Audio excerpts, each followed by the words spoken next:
Isang magandang araw po sa ating mga giliw na tagatangkilik. Atin pong panoorin at sundan upang ating lubos na maunawaan ang mga alituntunin at mga dapat tandaan sa kontrata sa pagkakabit ng serbisyo ng tubig. Narito po ang mga alituntunin sa pagkuha ng serbisyo ng tubig sa Siniloan Water District. Una, pagpapakabit at pagpapapanatili sa serbisyo na linya ng tubig. Pangalawa, mga dapat tandaan sa pagpapatigil, pagpuputol at muling pagpapakabit ng serbisyo ng linya ng tubig.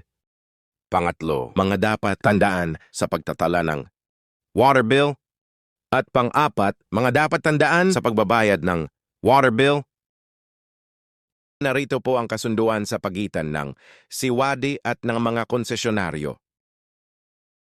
Mahigpit na pinatutupad na rehistradong may-ari ng bahay, establishmento, lupa, paupahan ang maaaring magpakabit ng tubig. Kalakip ang mga sumusunod: katibayan ng bilihan ng lupa o bahay, titulo ng lupa o bahay, tax declaration of real property, at iba pang nakatalang katibayan ng pagmamay-ari. Maaaring magbigay ng notaryadong kasunduan ng pagbibigay ng pahintulot sa paggamit ng lupa kung hindi pa lubos na pag-aari ang isang lupa.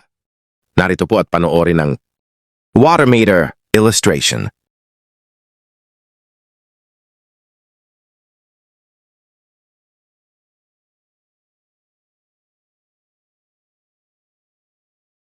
Palagi pong tandaan, mahigpit pong ipinagbabawal na galawin o baguhin ang aming linya. Ang maaari nyo lamang galawin at baguhin ay ang linyang patungo sa inyong tahanan. Lahat ng materyales at gastusin sa paglilinya ng tubig ay sagutin ng nagpapakabit. Ang halagang 740 piso ay ang kabayarang nauukol sa pagmamantini ng metro ng tubig. Ang tagatangkilik ay binibigyan ng 3 buwang palugit makabayad sa balanse ng pakabit.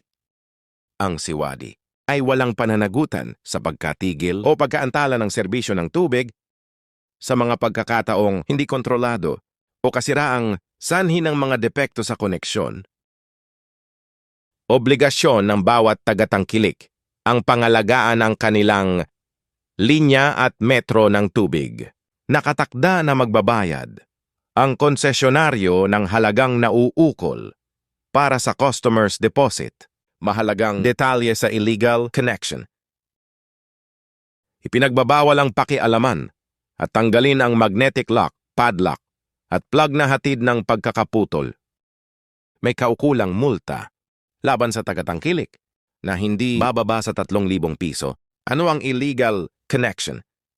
Ito ay ang mga koneksyon ng tubig na hindi rehistrado o hindi pinahihintulutan ng water district. Klase ng illegal connection: ikinabit ng wala o hindi aprobadong aplikasyon. Ikinabit ng mga taong hindi kawani ng water district. Ikinabit sa tirahang iba sa nakasaad sa aplikasyon. Binuksang muli matapos na opisyal na putulan ng serbisyo. Inilipat ang metro ng walang pahintulot ng siwadi.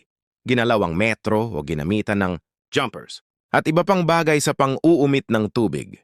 Ano ang magiging kaparusahan sa mga taong nahulihan? Ang illegal connection ng tubig, ipagsasakdal ng paglabag sa Section 31 ng PD 198. Kapag napatunayan, siya ay maaaring hatulan ng pagkabilanggo o pagmultahin ng mula 3,000 piso hanggang 6,000 piso. Mga dapat tandaan sa pagtatala ng water bill: ang billing or date of reading ay nagsisimula sa unang araw ng buwan na may pasok. Matapos ang reading ay bibilang ng 15 araw bago sumapit ang due date. Isinasagawa ang averaging kung sakaling hindi nagkaroon ng pagkakataon na mabasa ang metro. Mga dapat tandaan sa pagbabayad ng water bill: ang siwadi ay walang autorisadong field collector. Mga itinakdang lugar na maaaring magbayad: siwadi office, GCash at Land Bank Link Biz. Ang penalty na 10% sa halaga, ang konsumo ang ipinapataw sa mga konsesionaryong hindi makakabayad ng kanilang water bill sa takdang araw o due date.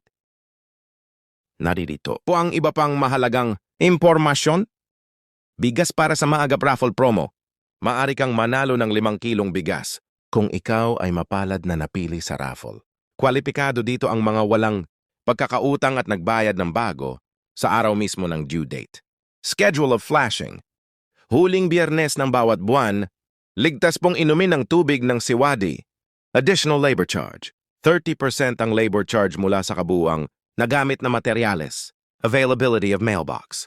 Para sa siguradong matanggap ang water bills. Availability of senior citizen discount. Mga kakailanganing dokumento sa mga sumusunod. Ang papalitang pangalan ay namayapa na. Death certificate. Sedula ng bagong aplikante o government-issued ID. Ang papalitang pangalan ay wala na sa barangay na nasasakupan. Barangay certification.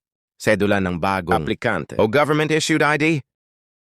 Ang lupa o establishmento ay nabili na deed of sale. Notarized change of name. Sedula ng bagong aplikante o government-issued ID. Maraming salamat sa inyong oras na inilaan. Sa panonood ng videong to, naway inyong naunawaan ang mga impormasyon at detalyeng nakasaad dito. Mag-iingat po kayo. Maraming salamat.